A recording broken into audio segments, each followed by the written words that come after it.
Good morning, everyone. I want to take a moment and thank my buddy Brandon Swartz here for helping us out. Hi, Brandon. How are you Hi, today? doing great. Great. Hey, I want to take a little time today and just do kind of a Florida Accountability 101, and just kind of explain, what the process is for determining the school grade, and then also, ways that I'm really excited about the new system of accountability, the FAST system, the Florida Assessment of Student Thinking, which I think they creatively found a way to get the pass. But with that, having the PM1, PM2, PM3, and having the benchmarks that we can use the PM1, PM2 data as formative to help kind of drive our instruction, focus on students to get the best results we possibly can on the PM3. As you know, in the past with the FSA, really you had one shot. That was the end of the year, and you were trying to use other benchmarks like an iReady or an NWEA. Now the state actually provides you those benchmarks. We'll get into some information, maybe not take too deep of a dive, but first we'll kind of talk about the accountability system. What is that? What does that look like?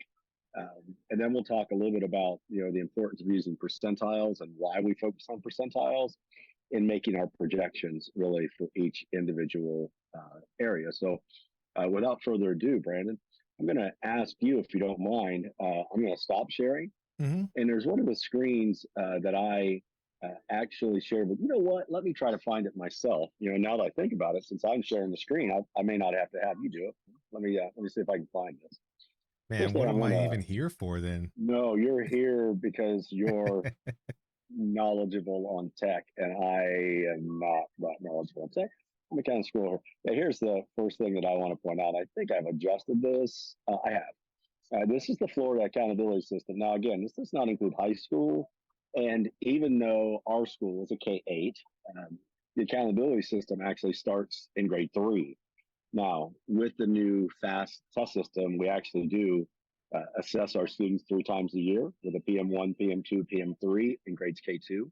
But we use a different format, a different platform called Renaissance.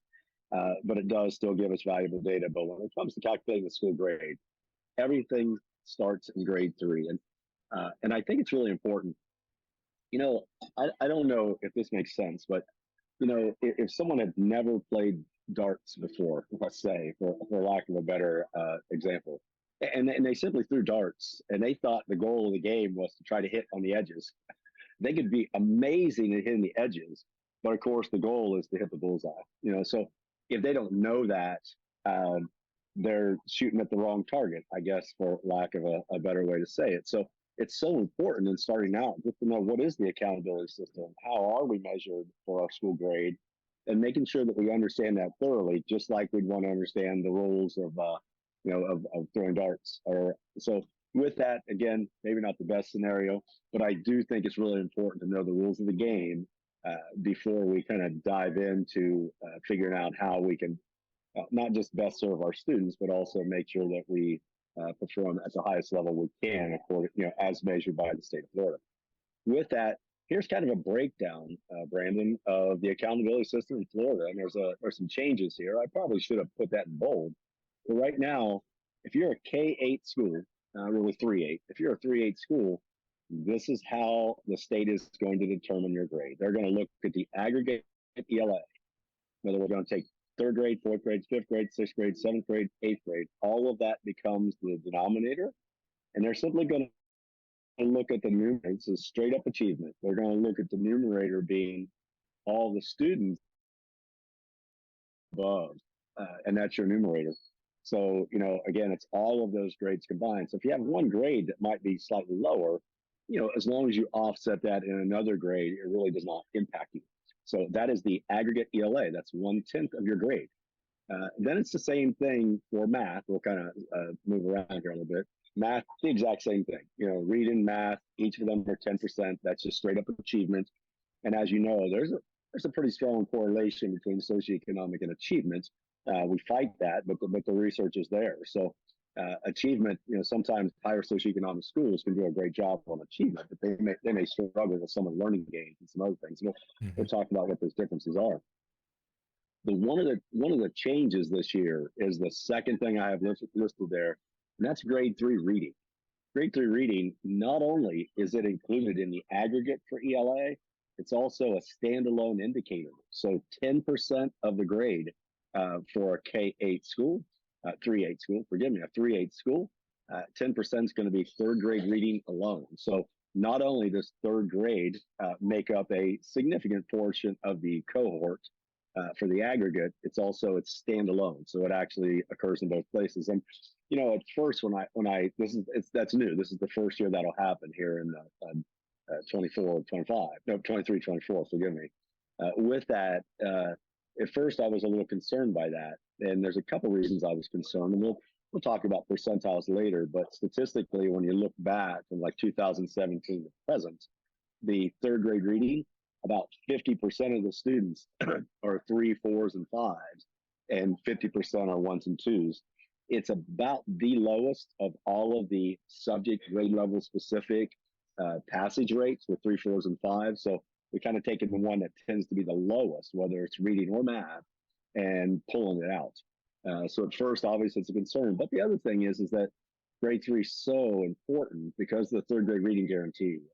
And that's where students who receive a one, they have to perform a portfolio, attend summer school to complete that portfolio, or else they're in jeopardy of being retained in third grade. So, it's a very critical assessment for students. And, one of the things Florida's done now is they've made it extremely significant for the school grade.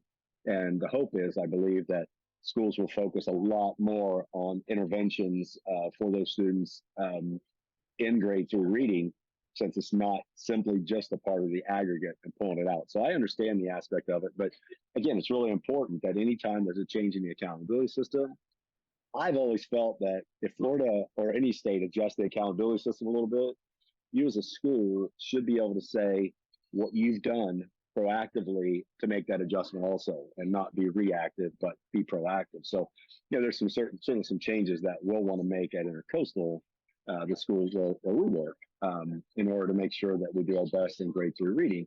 And that can only benefit our third graders, particularly the students that are struggling a little bit. If we can get some of those students who may have been a one, if we can get them up to a two, or honestly, up to a three, it would be just incredible, not just for school grade, but just for the psyche of those students.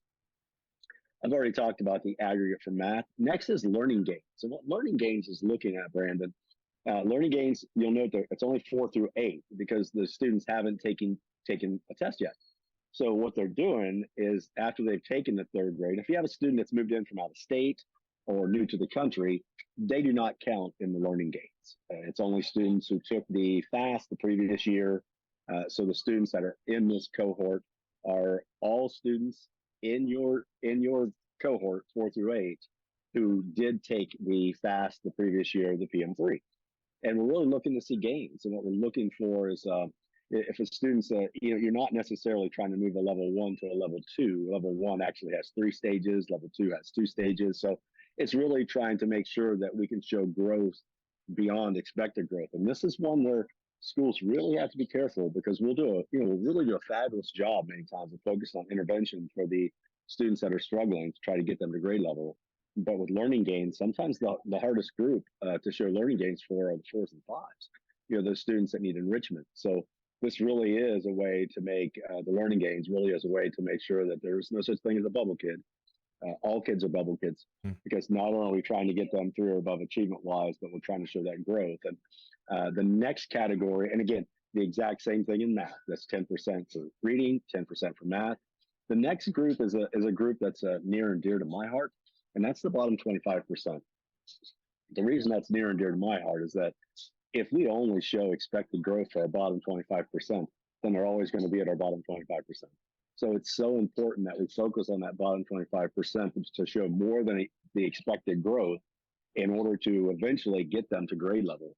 Now, the bottom 25% in Florida, some states it's not this way. In some states, like Ohio, the bottom 25%, they do have a bottom quartile also there as part of their accountability system. But in that state, it's the bottom 25% of the scores for all the students in the state. So a high achieving school may only have 5% of their students in that bottom quartile, if that makes sense. But the numbers are based on the bottom 25% of the state. Where in Florida, the bottom 25% is our cohort of students. And it really is simply taking the highest to the lowest and then ranking them and picking the top 25%. And as you could probably figure out as I'm talking about this, if you're a real high achieving school, you may have some students who are 3 and 4s that are in the bottom 25%. In some schools, they might be the highest students, but if you're a real high achieving school, so bottom 25% does not always mean 1s and 2s. It just simply means bottom 25% of your student body. And as you can see, that's 10% reading, 10% math. And yes, Brandon, they also count in the learning gains, for the overall learning gains. So that bottom 25%, they count in the, and that's why it's so significant because it's a rather small cohort. Well, 1/4 of the aggregate, a little smaller because you don't include third grade. So with that, the smaller the cohort, the easier it is to, or maybe not easier, but the more important it is to impact change. Because if you've got 1,000 kids trying to move that needle's tough, but suddenly you got 100, and each kid's really a point. So with that, the smaller the cohort, the easier it is to impact change. So really focusing on that bottom 25% can be really, really important, not just what's best for kids, but also, again, with Florida's accountability system, what's best for the school grade. So that bottom 25%, again, near and dear to my heart.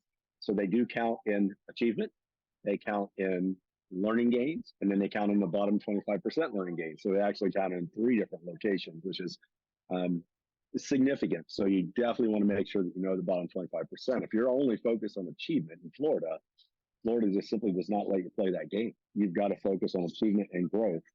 We won't get into that in this video, but achievement and growth are significantly different things, and it's important that schools focus on both. I feel like I'm killing this one, so but you're with me. You got all this. Yeah, no, it's the importance. Yeah. Yeah, the next 10% is the next 10%. I don't know why I've got that grades 4, 8, bottom 25%. Just kind of ignore that out there. But I don't have it there. Okay, so I looked at the wrong line. For science, I've got it right. For science, it's 5th and 8th grade science, and then you combine those 2 cohorts to be your denominator. And then your numerator is the number of students that are 3 and above on it's still called the FCAT for science. Now, Brandon, just kind of as a side note, for our school, of course, we don't have 8th grade science yet. So science is still 10%, but the cohort's smaller. And for a school the size of ours, suddenly we've got about 25 of our kids that count. We'll talk about what kids count and what kids don't here a little later in the video.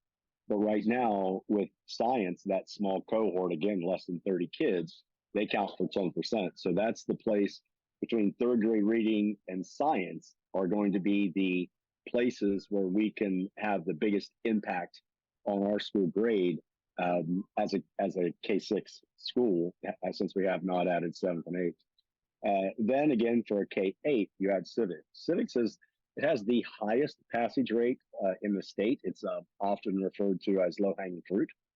It is one that, being a K6, it can be really tough. That's the year that we're having right now at Intercoastal, Brandon. This is the hardest year to be an A because we don't pick up either acceleration, which if played properly can be a way to really gain some points, nor do we have civics. So as we add 7th grade and then at 8th grade and we add civics and acceleration, it makes some of the challenges, as long as we maintain everything else we're doing, the challenges of being an academic A in the state of Florida, it makes it a little less challenging.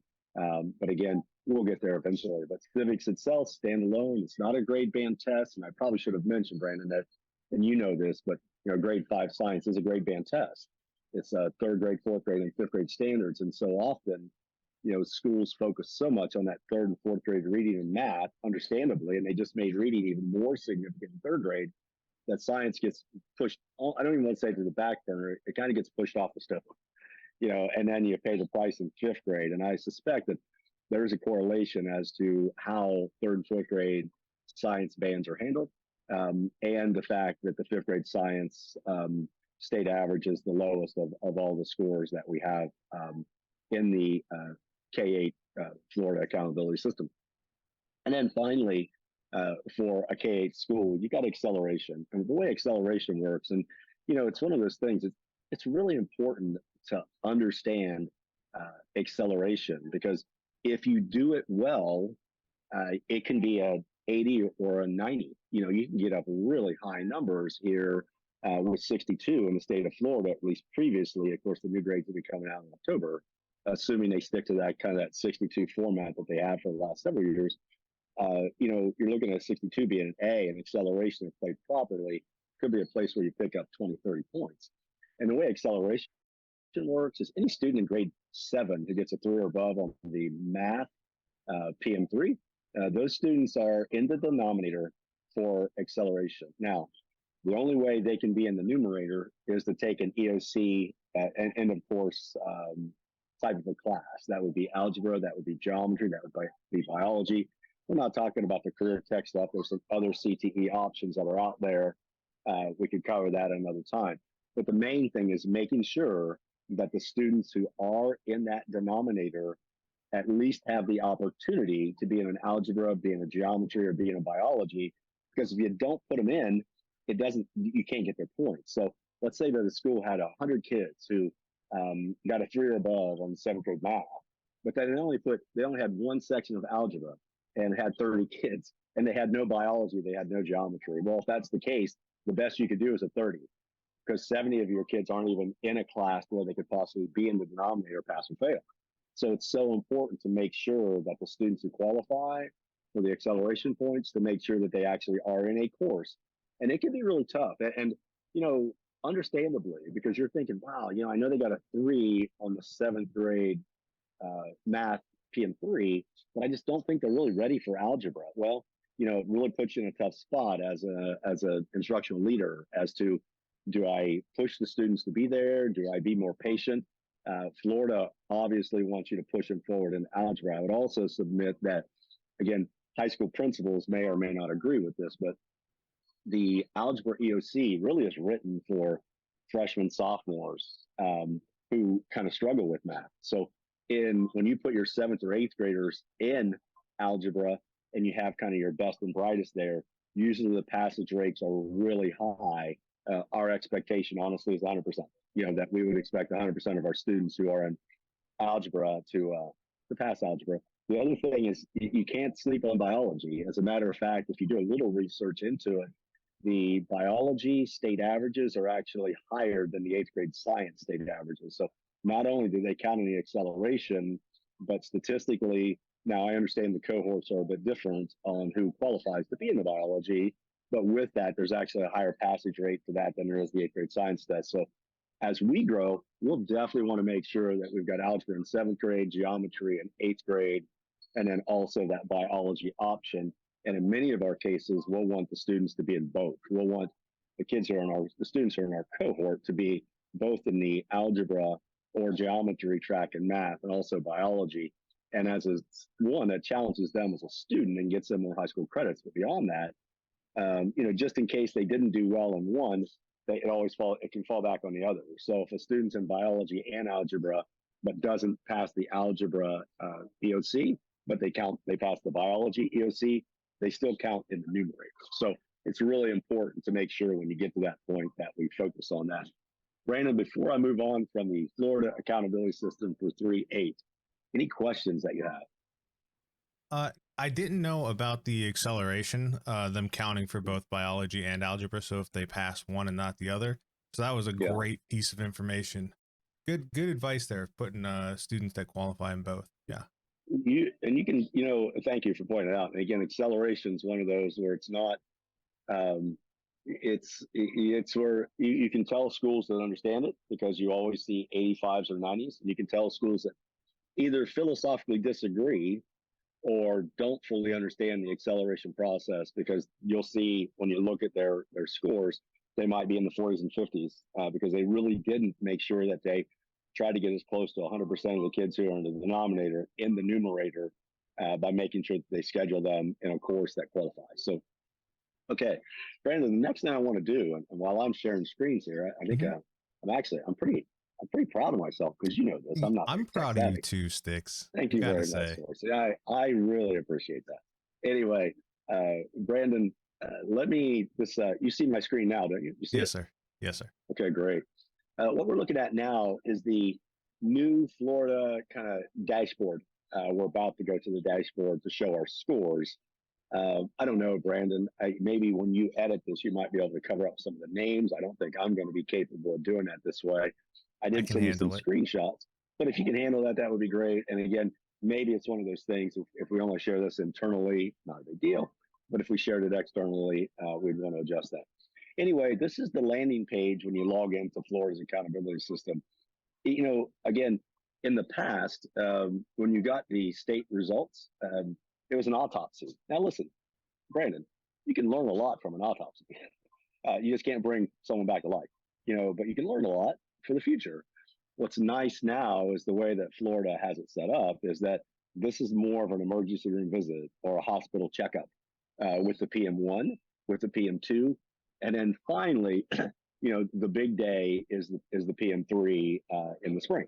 But now we've got some options to where we can kind of show kind of how we're doing on PM1s, what adjustments we make for PM2, make some projections for what we think PM3 is going to be based on the PM2s, and then what work do we need to do kind of identifying individual students to make sure that we achieve at the highest and also focus on those learning gains. So I want to go ahead and click on the dashboard, but I want to change this back to last year's information so you can get an idea of what you see on the screens. But again, we'll be doing our PM1s starting next week now that we have these hurricane days. So I'm going to see something along these lines. Let's me choose what assessments I want. I'm just going to go ahead and click all of them, even though they don't all apply. Then it's going to bring me to this page, Brandon. And this is all the information for our school based on the raw data. And I'll talk about what I mean by the raw data as compared to data that's been cleaned up. But with that, you can see the PM3s, the PM2s, the PM1s. We're going to start with the PM1s. PM1s, for the first time we did it was last year, and this is our second year, and that's really important because the first year they weren't able to establish learning gains. So last year's kind of tentative school grades based on achievement only, there are no learning gains or bottom 25%. So there will be this year now that we have last year's data to kind of establish. Again, we just switched over from the FSA to the FAST system. But I'm going to click on, before I click on that, of course, I know you can see it, but I got to move this little camera around. You can see that it's going to show us a little bit of information, how many students we had take it, what our average score was. But I'm going to click on fourth grade math. It's going to give us a little more information. Now it's going to tell us a few things that are really important. It's going to tell us how the state did. The state, the average score on the PM1 was a 285. The district was a 284. The school was a 282. Now, before anyone panics, just a reminder, by the time we got to spring, we were 94% of our students passed fourth grade math. So again, the first PM1 is simply, what are the students when you get them? It does not have the impact of great teaching on the students. The other thing that's really important before panic is really kind of looking at the individual data. And the most important that we're going to want to look at for us, honestly, we've got the names there. I know you're going to clear this out. We're just going to go up here. We're going to click percentile rank, and we're going to rank our students percentile wise. And one of the things that we can do, and I'm going to try to find this for you here in a second, Brandon, I'll probably kind of flip back and forth, is again, once I've got these ranked, now I'm going to go back and you spend a little time, you can do a little research. And again, fortunately, even though they're different assessments, we can do a little longitudinal history and kind of see what percentage of students have previously passed, been a 3 or above in the state of Florida. So when we do that, let's see if I can find that. Let's see. Give me a second. Oh boy, looks like I'm going to struggle with it. Yeah, maybe it's here. If it's here, a little deeper in the spreadsheet. Yeah, here we go. Fourth grade accountability percentages. Yeah, what we did was we went through each subject and we looked from 2016, all the way through each of the years, not counting 2019 because of COVID, or 2020 because of COVID. But we wanted to see what percent of students generally were a 3 or above. And as you can see, it was 59%. It was a drop in 2004 or 2001, and that was that COVID year where there was a significant impact on math. Other than that, it's kind of hovered around 61%, and then 64%. But it's kind of been in that range, except when we had that drop, and that's the year where school grades were optional. So it really didn't count. And the other thing the state had told us was that they were going to try to keep things as even as possible with the new assessment. So when we looked at our numbers, I'm sorry if I'm going a bit fast, but when we looked at our numbers, we knew based on that if roughly 59% of the students are 3 or above, then we knew that percentile wise, anyone that was a 41% or higher was projected truly to be a level 3 or above. So we kind of knew that all the students above and really just the few students that were below, the only ones that didn't look like they were going to pass or be a 3 or above. Again, there's no passing, it's just a score for us. With that, the next thing we have to do is we need to look at, and this is really important. I don't have a graph to show this, but it's a really important statement. And it's really understanding where kids count and who counts in the denominator. Because what this is showing you is just really raw scores. It's showing you, how your school did compared to the state, but it still includes all ELL students. And as you know, about 45% of our student body last year was ELL. It includes all ELL students. And eventually, as we take future tests, it also includes students that enrolled after the October count, or what we call Survey 2 here in Florida. Any student who's been in the country, let me rephrase that. Any student that has been enrolled in school who's new to the country, has been enrolled in the school less than 2 years, they do not count in the denominator. They'll still take the assessment, but they do not count in the school's denominator until that 2-year window has passed for when they enter school. Then also, any student that enrolls with you, they have to be enrolled in your school in what's called a full academic year. And that full academic year is any student that was with you before the October count through testing. So if there's a student that comes to you in November, early October is that October count, any student that comes to you in November, they're going to count in your participation rate, but they're not going to count in the school grade denominator. And also, if they stayed with you until March 1st, but they left before testing, they do not count in your denominator if they do not test for you. So it's really important to take the entire cohort and then clean that up a little bit and make sure you know what you're looking for. So for each grade level on the spreadsheets, and we'll take a quick look at those spreadsheets a little later. I've got the overall grade level spreadsheets, and then I've got the accountability spreadsheets for 3-8 for us this year, 3-6. In the lower grades, obviously there's no need to do that. But when we're looking at, projecting for a school grade, we want to make sure that we're looking at the cohort of students that are actually going to count for us. I do want to show you, I'm going to go back here a little bit. I'm going to go back to achievement, and I'm going to actually go back a little further. I want to take a look at PM3 just to kind of show kind of what good teaching, the impact that it can have. When we look at 4th grade now, you may remember we were slightly below the state originally, and this includes all of our ELL students and then students that moved in, but our cohort now was on average 8 points above the state and 10 points above the district. And again, when we look at the PM1, that really is just a measure of the students. When we look at PM2 and 3, that's a measure of the students and an impact that the teacher has in the classroom. So, when we talk about, great teaching, of course, this was Mrs. Garino. And with that, you can see the impact that the way she moved the needle for these kids by taking them, 12, 15 points higher than they were before based on the average. The other thing we could look at with PM3 is we can also see kind of like when we look at the state, Brandon, we look at the 24, the 20, and the 17, that's a 3, 4, and 5. The green's a 3, the blue's a 4, and the purple's a 5. So we can see that in the state, much like our projections were when we were using the longitudinal data back in 2016, 17, we can see that 44, 54, 61% of the students were a 3 or above. 4th grade math is very liberal when it comes to the passing rates. So we knew we were looking at somewhere around 40, 41% being a percentile rank that we had those students targeted to be a 3. We thought we were going to be somewhere around like 60, and I'll show it to you later, 67.2. Because the numbers were a little off, we ended up being a 69, slightly over a 69. But, we had projected again based on the percentile ranks, and it kind of came to fruition. So that's one of the ways that we will use that individual data. Again, for us, I do want to go back and look at the PM2. The PM2 data is really the best indicator for us on trying to determine our projections. And when I say our projections, I want to be kind of clear on that. If I'm looking at the projections and I've already done my percentile rank longitudinal to kind of see what normal is a fourth grade math passing number, I'm going to be going down through here and I'm looking at these kids. Now, again, this is raw data. It's not cleaned up. I'll show you the reports later, what we use. Even this student that's a 32, and I know you're going to wash those out.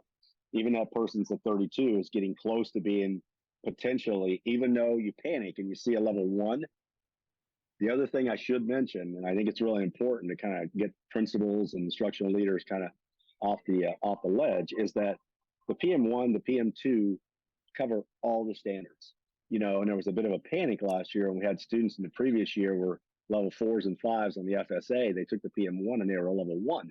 Well, it covers all the standards and you had just started it. So even when you take the PM2, you've only covered half the standards. So it can be a bit misleading. And many of our students, including the ones there with that 32 and those 41s, they ended up being level 3s and 4s on the PM3, even though here we could have panicked when we saw the level. Instead, we focused on percentiles. And by focusing on percentiles, it kind of evened things out.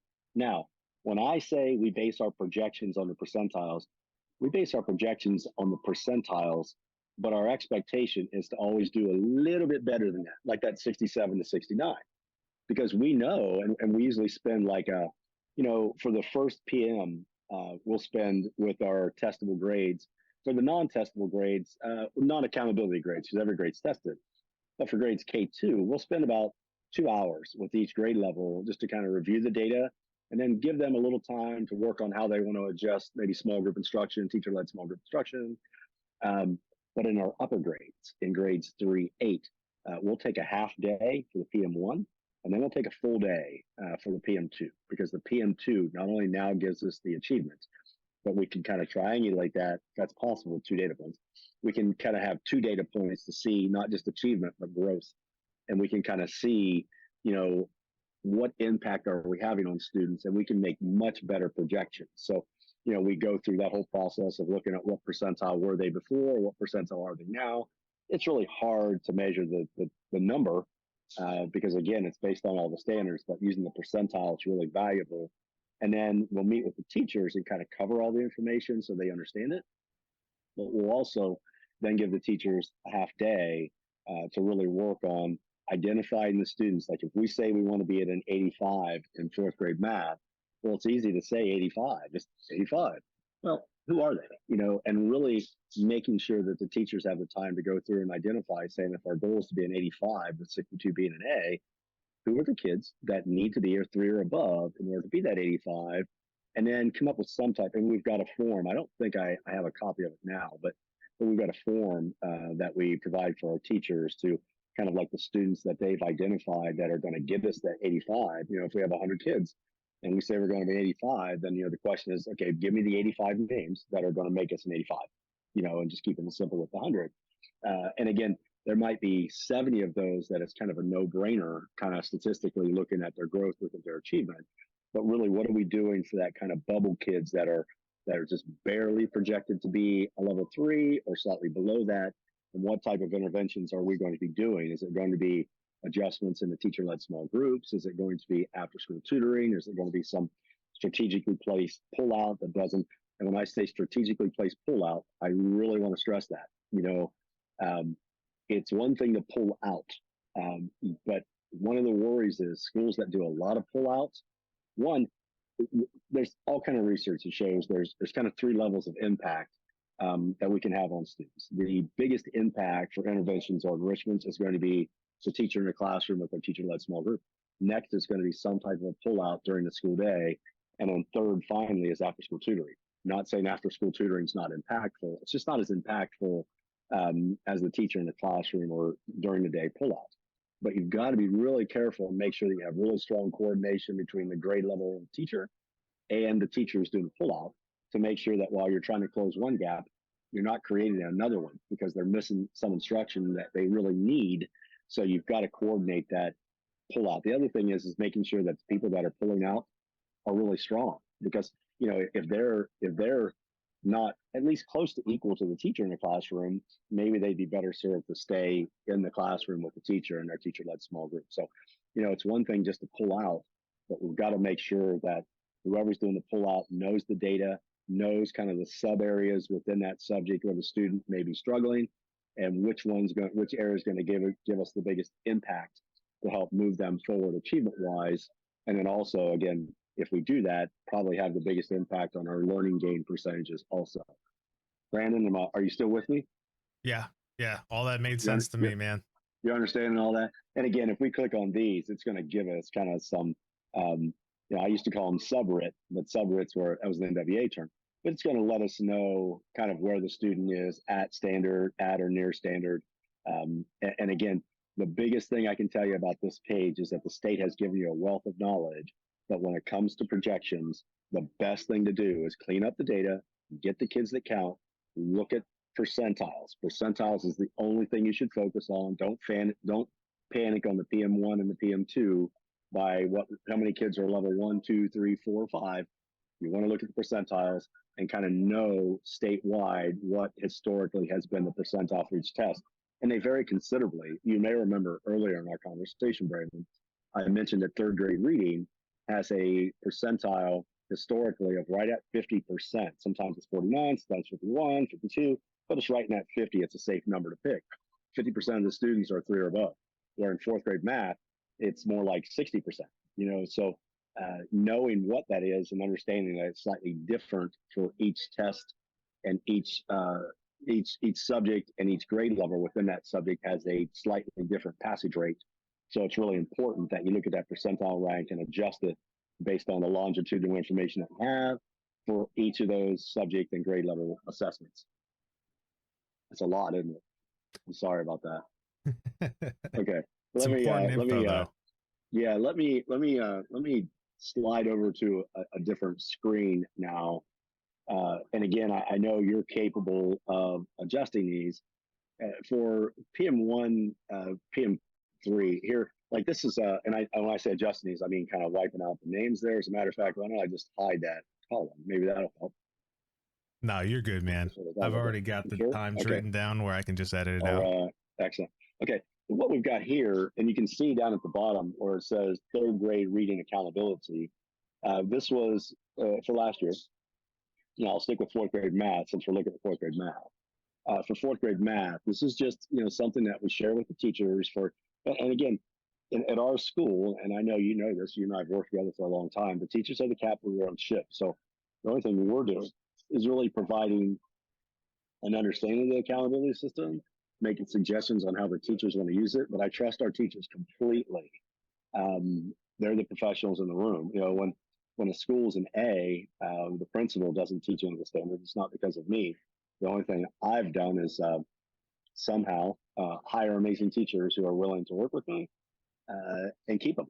But if I do that, great things happen. But I trust our teachers completely. So when I say we do that full day PD, it really is me just giving some information about accountability and then giving them the time to dig into the data and then adjust their instruction. Because knowing the data, there's kind of levels here. The lowest level is like, hey, let's just do it and see what happens. Not really understanding the system.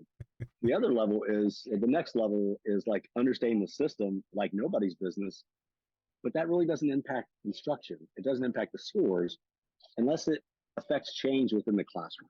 So me knowing the accountability system does not change anything for the students in the classroom.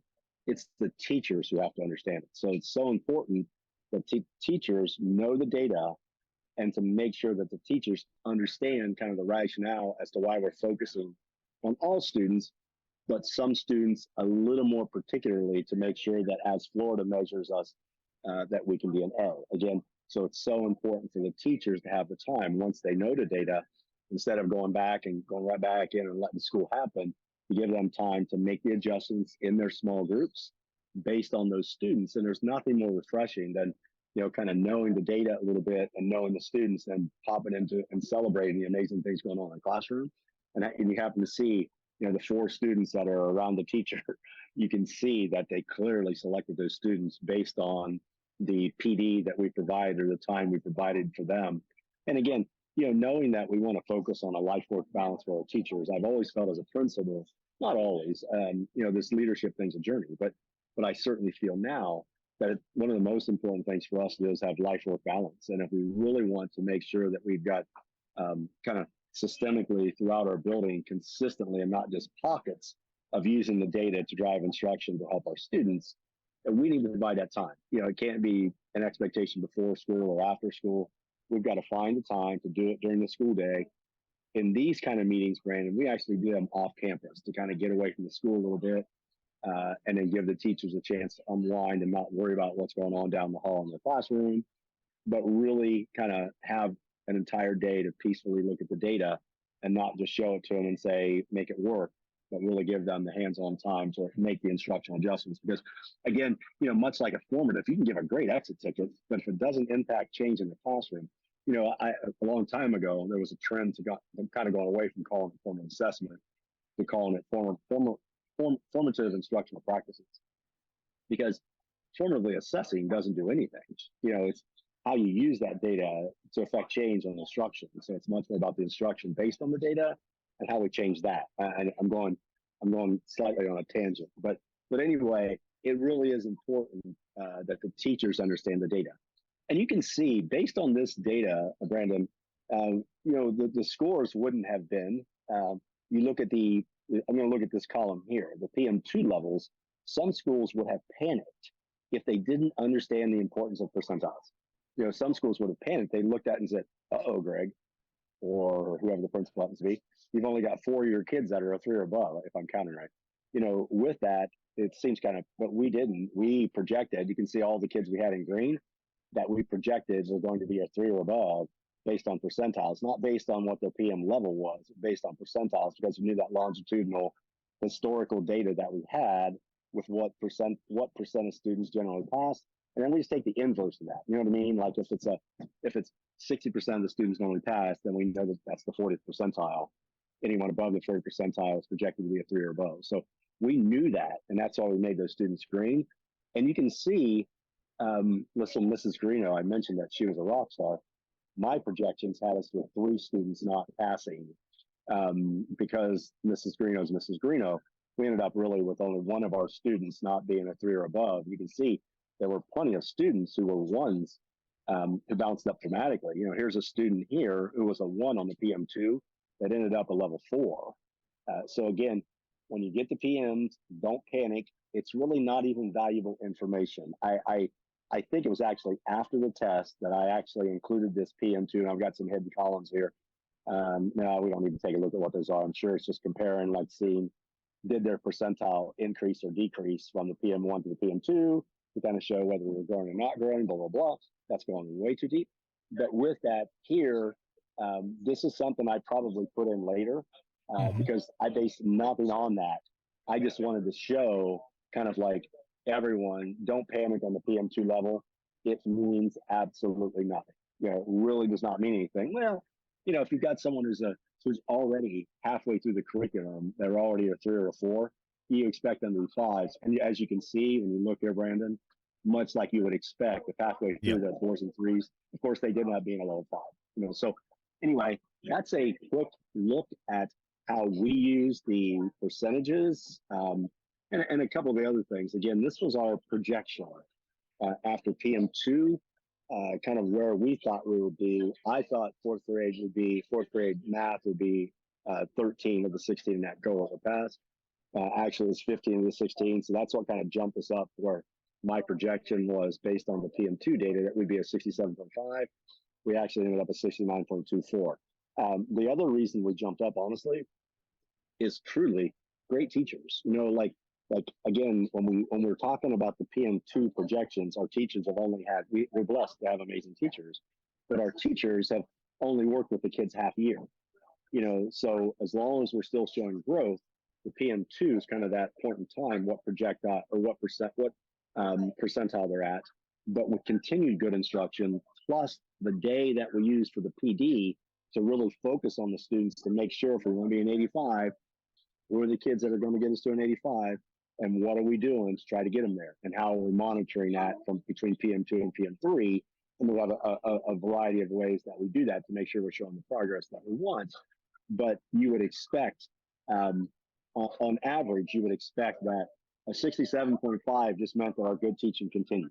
A 69.24 means that the targeted information in that PD day, where we really focused on the data and really kind of changed our instruction based on the kids that we knew had to get to that achievement score, did have an impact because we did jump up, roughly 2 percentage points. Any questions you have so far, Brandon? No. Okay. Listen, again, I'm going to just go back to, I'm going to stop sharing my screen. I want to take a quick look at what other topics maybe we wanted to cover. I don't know if you have anything of interest that you want to cover or any questions that you may have, but there's probably just a few more points here that I want to make. We talked about the fact, a couple things I want to summarize. We talked about the fact that the new state system, at least according to me, it's our friend. It helps us. We are better by having the PM1, PM2, PM3, and having the two formative benchmarks that really guide our instruction before PM3. So that's really, really important.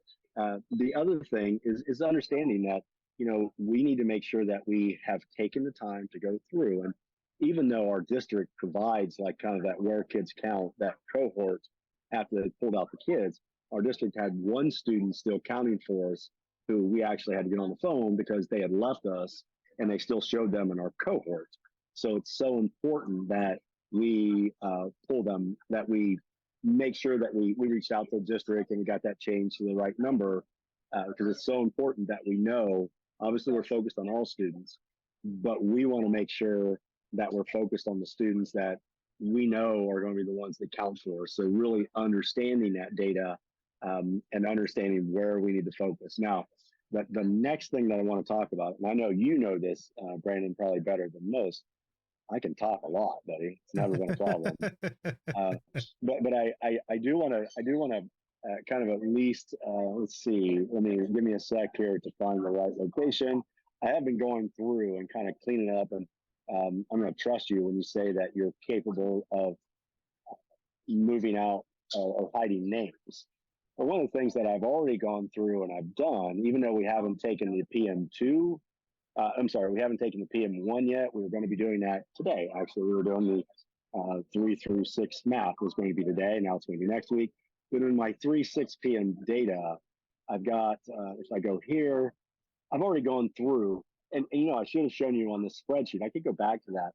But they actually have, the state's already gone through for the students that are a part of our school, and they've got the PM3 data. I did it a little bit before that was released, but I've gone through and I've looked at the PM3 data for our students. And if I rank that here, kind of knowing, I've also looked at the 5th grade and 6th grade math, like longitudinal passage rates, and I can make some determinations about where we're going to be. Of course, this is all of our students, and being a strong ELL school, a lot of these students don't count. But with that, I've got their PM3 information from what they tested last year, just to kind of see. And again, with the PM3 data, the only reason I even put that on there, and I will be hiding these columns eventually once we get the PM1 data, is I wanted us to see before, because, it's really hard, Brandon, to make instructional decisions based on one data point. Now, if we see a student, because I've always felt this way, and I should have mentioned this already also, I'm sorry. The PMs, unlike the FSA, they're adaptable. So that means the better a student's doing, the more questions. It's not just the standard, everyone gets the same thing. So with that, there are a lot of people that disagree with me, and you know what?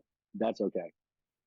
But I've always felt that if someone were, I don't know, in the 76th percentile on one assessment, but they take another one, they drop to the 30th.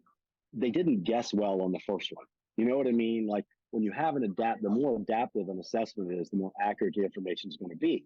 To where if you get one question right, maybe you guessed well.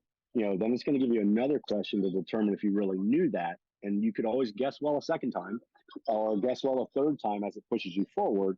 But if you don't get that right, it kind of drops you back. So it's a lot less likely that they guessed well and the scores inflated. A lot of teachers will disagree with me on that, and I respect that completely.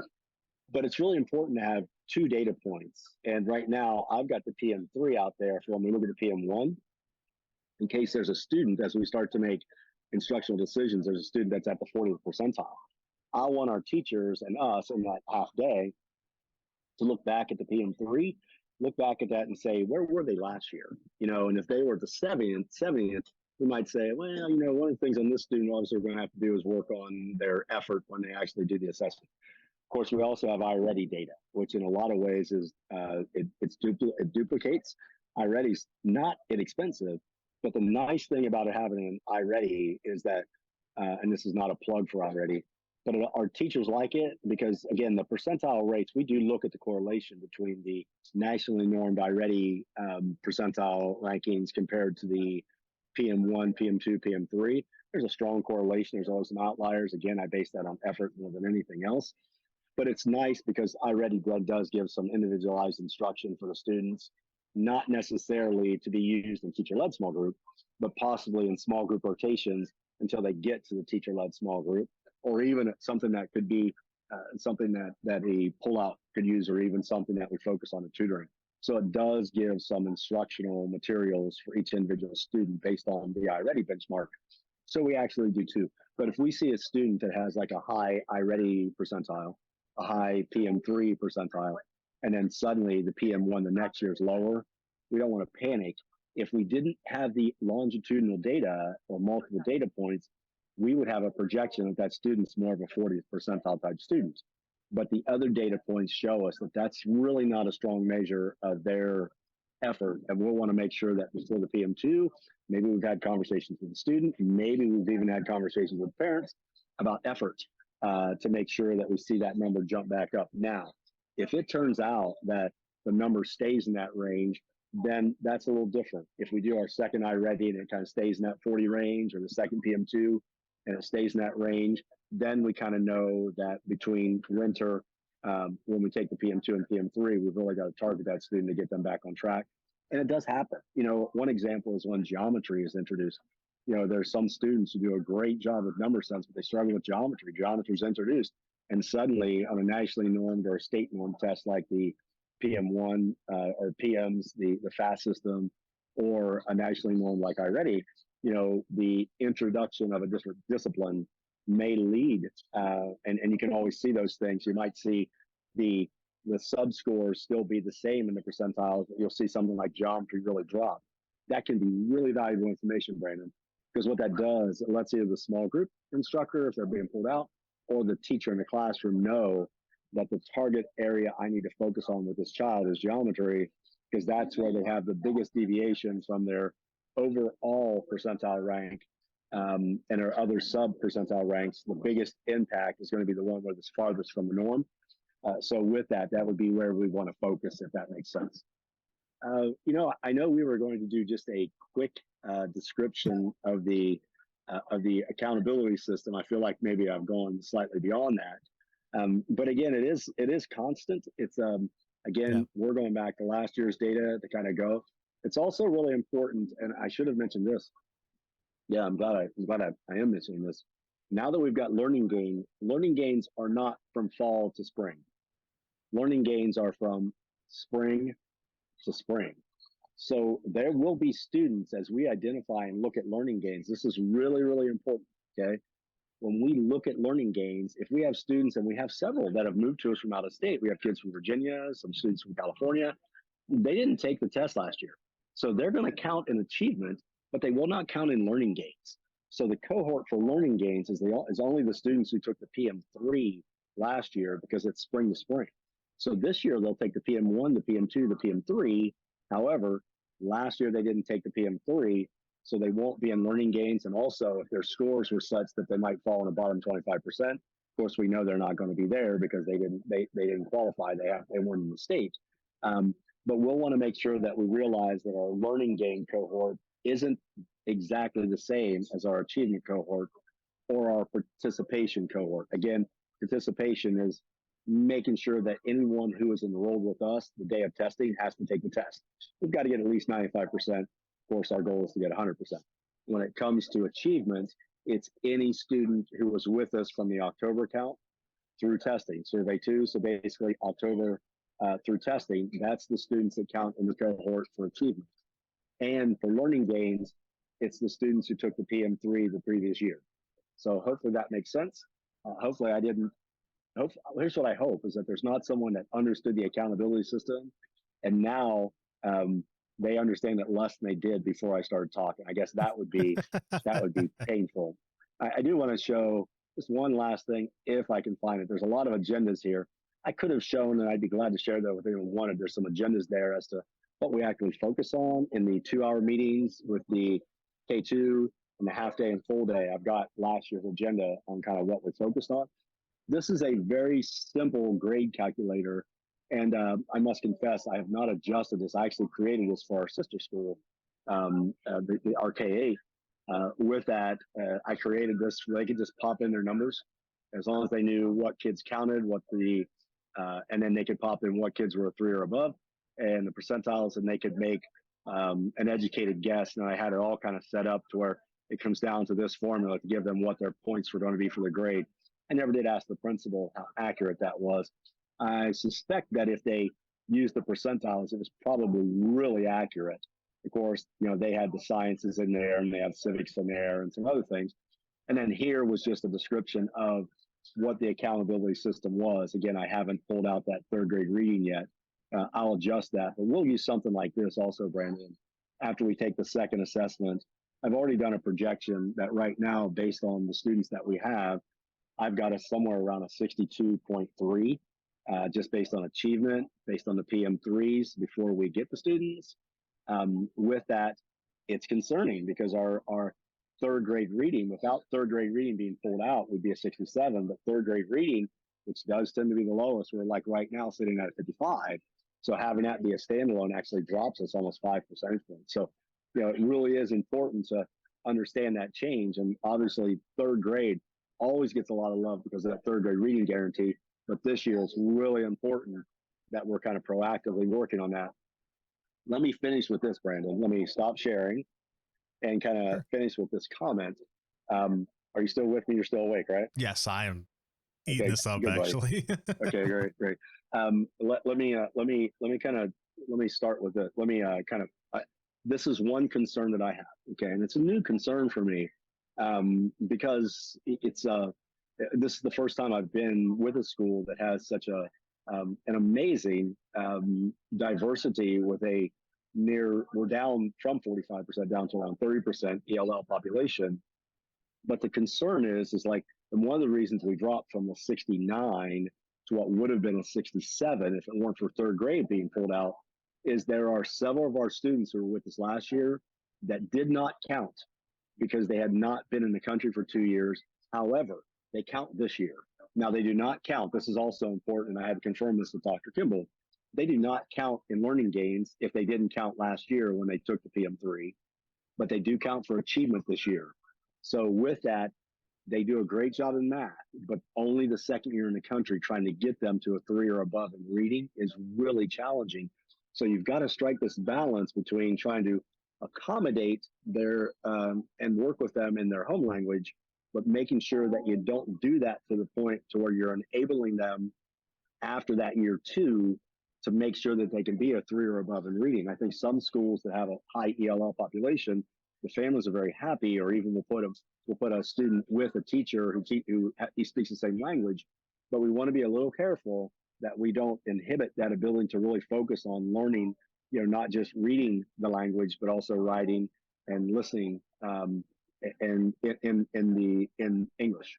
So it's so important because that's how they're going to be tested, that we've got to strike that balance between accommodations and also preparation for when their 2 years is up. And for our school, particularly, Brandon, when we look at our 2nd graders who are going into 3rd grade, now many of them still do not count, but 29 of the 31, as amazing as that number is, I've already projected to be a 3 or above in math. But it's only a 62% in reading. And a lot of that's because, again, math, although there's some language barriers possibly in math, they're much fewer. So our students that are new to the country do very well in math, and then the reading kind of comes along over time. So we've got to make sure that we're not just proactively focused on our third through eighth, but I also want to make sure that this year our tutoring, our proactive work is going to go with our current second grade cohort to make sure that next year, when they've been in the country for 2 years, they are going to count for the math and the reading. The math does not concern me, the reading. So I got to make sure that this year we're providing a lot of support for second grade teachers to make sure that by third grade, not only can we get them to a 3, but we absolutely have to get them above a level 1. Because the last thing we want is, because they've been in the country for 2.5 years, they end up being a level 1 only because they're new to the country. Then suddenly they've got to do a portfolio in summer school. So there's just a lot that, being an ELL school, that kind of we also have to proactively work on. And the one thing I'd like to kind of conclude with the Florida accountability system, and again, this is not a political statement, but of all the states that I've worked in, I feel that Florida's accountability system is the most equitable. It does not make it to where, in some states it's only achievement. And we talked about the correlation between achievement and socioeconomic. In our state, it's really, achievement's kind of like a third, maybe slightly more than a third overall. There's no growth in science and there's no growth in civics. But for the others, there's really 2 areas that are growth, where there's 1 area that's achievement. So, just having a strong or a high socioeconomic does not guarantee you an A. I've seen plenty of schools, one that's very near to my heart and near to your heart that we used to work at, that last year, if you looked at their achievement numbers, they were in the 64s and 65, where they dropped to where they're no longer an A, they dropped to a B, was the learning gains, because they didn't show the growth that you need to. So Florida's accountability system really forces you to focus on achievement, which again is just one point in time. How did they do? It forces you to look at that, and also growth. How far did you take them from where they were, and to celebrate that? And what's really cool about that is that even a student that's a level 1, where 3, 4, 5 considered passing, if you can get them to the next, there's 3 levels to be a level 1. If you can get them to the next level in a level 1, or even to a level 2, you can celebrate those students because they really helped you. So it's not just like bubble kid, focus on the kids who are 3 and above. We can do a little bit of that in science when you and I meet and talk data in 5th grade science. But on the other subjects, it truly is every kid's a bubble kid. And again, you can't forget that enrichment group, because trying to get someone to show growth when they're already really high presents its own distinct challenges. Brandon, I want to thank you for listening to me ramble on about the Florida accountability system. I know it was long. Again, if anyone watches this and has any questions, please let me know. I'm sure we can try to answer them. If not, we'll dig through and try to find answers. Swordsy, I'm looking forward to seeing what magic you can create and putting this all together. Yes, sir. I appreciate thanks, you, buddy. man. Take it easy. All right. Okay, bye.